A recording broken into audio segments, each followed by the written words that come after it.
Hello divine souls, welcome to our channel. This is we. இன்னைக்கு நம்ம twin flame ஜேர்னியில் மட்டும் இல்லை, லைஃப்பில் எல்லாருக்கும் தேவையான ஒரு பவர்ஃபுல் லெசன் பற்றி பேச போகிறோம். அதுதான் the trust, surrender and let go. ஒரு கொஷின் கேட்குற ஹாசோல்ஸ், ஏன் சரண்டர் பண்ண இவ்வளோ கஷ்டமாக இருக்குது? ஏன் ட்ரஸ்ட் பண்ண பயமாக இருக்குது? ஏன் லெட் கோ பண்ண இவ்வளோ ஸ்ட்ரகிள் பண்ணுறோம்? பிகாஸ் நம்ம ஹார்ட் லவ் பண்ணுது, ஆனால் நம்ம மைண்ட் அதை கண்ட்ரோல் பண்ண ட்ரை பண்ணுது. நம்ம சோல் ட்ரஸ்ட் பண்ண சொல்லுது, ஆனால் நம்ம ஈகோ அதுக்கு ப்ரூஃப் கேட்குது. நம்ம இன்ட்யூஷன் வெயிட் பண்ண சொல்லுது, ஆனால் நம்ம ஃபியர் அதுக்கு ஆன்சர் தேடுது. நம்மள நிறைய பேர் சரண்டர்னா கிவிங் அப்னு நினைக்கிறோம். ஆனால் சரண்டர்னா நம்ம பர்சனை கிவ் அப் பண்ணுறது இல்லை. சரண்டர்னா ஒரு விஷயத்தை ஃபோர்ஸ் பண்ணாமல் ஸ்டாப் பண்ணுறது, கண்ட்ரோல் பண்ண ட்ரை பண்ணுறதை ஸ்டாப் பண்ணுறது, யூனிவர்ஸோட டைமிங்கை ரெஸ்பெக்ட் பண்ணுறது. இப்போ ஒரு கொஷின், நீங்கள் உங்கள் மொபைலை சார்ஜ் பண்ணுறீங்க. Each and every 5 minutes once நீங்கள் சார்ஜ் ஏறிடுச்சான்னு செக் பண்ணுறீங்களா? அப்படி செக் பண்ணினா சார்ஜ் ஸ்பீட் இன்க்ரீஸ் ஆகுமா? இல்லை. சார்ஜ் ஆக அதுக்கு என்ன டைம் எடுக்குமோ அது வரைக்கும் நம்ம வெயிட் பண்ணி தான் ஆகணும். லைஃப்பில் சரண்டரும் அதே மாதிரி தான்.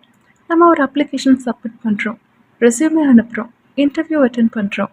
அதுக்கப்புறம் டெய்லி இமெயில் ரிஃப்ரெஷ் பண்ணிகிட்டு இருப்போம். ரிப்ளை வந்துச்சா, கால் வருமா, இல்லை நம்மளை ரிஜெக்ட் பண்ணிட்டாங்களான்னு ஓவர் திங்க் பண்ணுறோம். ஆனால் அந்த ஓவர் திங்க் உங்கள் ஜாபை சீக்கிரம் கொண்டு வர முடியுமா? இல்லை. நம்ம செய்ய வேண்டிய வேலையை செஞ்சுட்டோம்.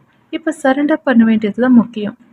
இப்போ நம்ம மேனிஃபெஸ்ட் பண்ணுறோம், அஃபர்மேஷன் சொல்கிறோம், விஷுவலைஸ் பண்ணுறோம். அதுக்கப்புறம் 2 நாளில் ரிசல்ட் வரலன்னா டவுட் ஸ்டார்ட் ஆகுது. ஒரு விதை போட்டால் அடுத்த நாளே நமக்கு பழம் கிடைக்குமா?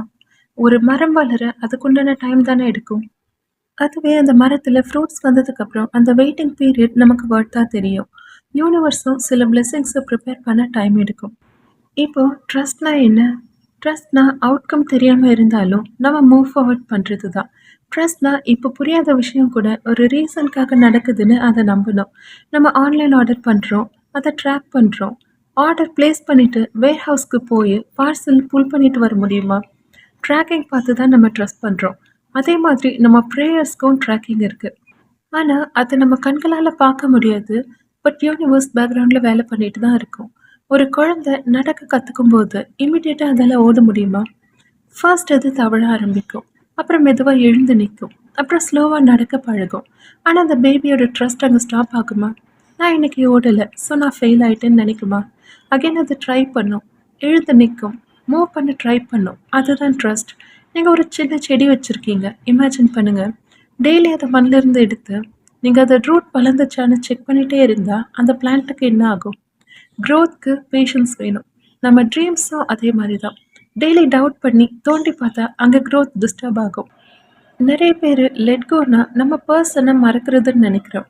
ஆனால் லெட் கோனா லவ்வை ரிலீஸ் பண்ணுறது இல்லை, நமக்குள்ளே இருக்க ஃபியரை ரிலீஸ் பண்ணுறது, அட்டாச்மெண்ட்டை ரிலீஸ் பண்ணுறது, கண்ட்ரோலை ரிலீஸ் பண்ணுறது. ஒரு ஸ்டூடெண்ட் எக்ஸாம் எழுதுகிறாங்க. எக்ஸாம் முடிஞ்ச அப்புறம் டெய்லி ஆன்சர் பேப்பரை மென்டலி கரெக்ட் பண்ண ஸ்டார்ட் பண்ணுறாரு. இந்த ஆன்சர் தப்பா, அந்த கொஷினை நான் மிஸ் பண்ணிட்டேனேன்னு யோசிச்சு டென்ஷன் ஆகுறாங்க. இதனால் ஆல்ரெடி அட்டென்ட் பண்ண எக்ஸாம் ரிசல்ட்டு சேஞ்ச் ஆகுமா? இல்லை. எக்ஸாம் ஆல்ரெடி முடிஞ்சிடுச்சு, ஸோ அதை லெட் கோ பண்ணிவிட்டு நம்ம ரிசல்ட்காக வெயிட் பண்ணணும். ரிலேஷன்ஷிப்பில் கூட அதே தான் டிவைன் சோல்ஸ். ஒரு பர்சனுக்கு மெசேஜ் அனுப்பியிருக்கோம், லாஸ்ட் சீன் செக் பண்ணுறோம், ஆன்லைன் வந்தாங்களான்னு பார்க்குறோம், டிபி சேஞ்ச் பண்ணிட்டாங்களான்னு செக் பண்ணுறோம், ஸ்டோரி யாருக்காக போட்டாங்கன்னு அனலைஸ் பண்ணுறோம். இப்படி பண்ணுறது நம்ம பீஸை மட்டும் கெடுக்காது, மென்டலி ட்ரெயின் ஆக்கும். மெசேஜ் அனுப்பியிருக்கீங்க, இப்போ ட்ரஸ்ட் பண்ணுங்கள். அவங்க ரெஸ்பாண்ட் பண்ண வேண்டியது அவங்களோட விருப்பம். நம்ம ஒருத்தர் ஃபோர்ஸ் பண்ணி நம்ம கூட இருக்க வைக்க முடியாது. ரிப்ளை வரும்போது வரட்டும், வரலையா நீங்கள் லெட் கோ பண்ணிவிட்டு உங்கள் பீஸை ப்ரொடெக்ட் பண்ணுங்கள். ட்வின் ஃப்ளேம் ஜேர்னியில் இருக்கவங்க இன்னும் ரிலேட் பண்ணலாம். ஒரு பர்சனை டெய்லி நினச்சிட்டு இருப்போம். எப்போ அவங்கக்கிட்ட இருந்து டெக்ஸ்ட் வரும், எப்போ நமக்கு ரீயூனியன் நடக்கும், எப்போ கால் பண்ணுவாங்கன்னு வெயிட் பண்ணுறோம். ஆனால் லைஃப் நமக்கு சொல்கிறது என்ன தெரியுமா? ரீயூனியனுக்கு முன்னாடி செல்ஃப் ஹீலிங் வேணும், செல்ஃப் லவ் வேணும், இன்னர் பீஸ் வேணும். நம்ம அட்டென்ஷன் ஃபுல்லாக வேற ஒரு பர்சன் மேலே இருந்தால் நம்மளோட லெசன் எப்படி கம்ப்ளீட் ஆகும்? எப்போ நமக்கு ரீயூனியன் நடக்கும்? லெட் கோ பண்ணும்போது தான் அங்கே டிரான்ஸ்ஃபர்மேஷன் ஸ்டார்ட் ஆகுது. ஒரு பறவை நம்மளை விட்டு பறந்து போயிடுமோன்ற பயத்தில் அது இருக்க பிடிச்சா அதோட நிலைமை என்ன ஆகும்? அதை ஃப்ரீயாக விடணும், அப்போ தான் அதால் மூச்சு விட முடியும், பறக்க முடியும். ஒரு பர்சன் உங்களுக்கானவராக இருந்தால் அவரை ஃப்ரீயாக விடுங்க. உங்களோடதாக இருந்தால் அவரால் வேறு எங்கேயும் பீஸ்ஃபுல்லாக வாழ முடியாது, திரும்ப உங்களை தேடி தான் வரணும். வரலையா, அது உங்களுக்கான விஷயம் இல்லைன்னு நினச்சிட்டு நீங்கள் லெட் கோ பண்ணிவிட்டு ஃப்ரீயாக இருங்க. அதை ஹோல்ட் பண்ண ட்ரை பண்ணாதுங்க. யூனிவர்ஸ் ஒரு விஷயத்த உங்ககிட்ட இருந்து விலக்கி வைக்குதுன்னா, நமக்கு தெரியாம ஏதோ நமக்கு பின்னாடி ஒரு விஷயம் நடக்குதுன்னு அர்த்தம். அது நம்ம கண்களுக்கு இப்ப தெரியல. பட் யூனிவர்ஸ்க்கு அது நல்லா தெரியும். அது நம்ம ஜர்னியோட இல்ல குரோத்தோட ரிலேட் ஆகலன்னு அர்த்தம். நீங்க பழைய விஷயங்கள லெட் கோ பண்ணும்போது தான் புது பிளெஸிங்ஸ உங்களால ரிசீவ் பண்ண முடியும்.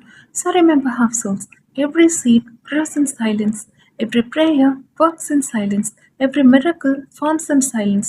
Just because you can't see movement doesn't mean nothing is happening. The universe is working even when you think it is not. Trust more, forceless. Flow more, fearless. Let go more, sufferless. And one day you will look back and realize everything happened exactly when it needed to happen. And that's all for now. This is me signing off. Stay blessed and trust the divine timing.